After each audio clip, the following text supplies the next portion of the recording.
Hey everyone, in this video we will see how to fix Dasher app, logged for review, account review steps and appeal tips.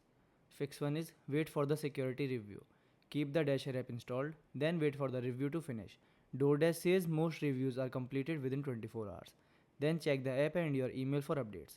Second one is check your email and app notifications. Open the email linked to your Dasher account, then look for messages from Dasher requesting additional information. Then respond quickly if they ask for identity verification or documents. Third one is complete identity verification. Open the Dasher app if prompted, then upload a clear photo of your driver license or ID. Then take a clear selfie in good lighting, then submit the verification and wait for the review. Fourth one is contact DoorDash support.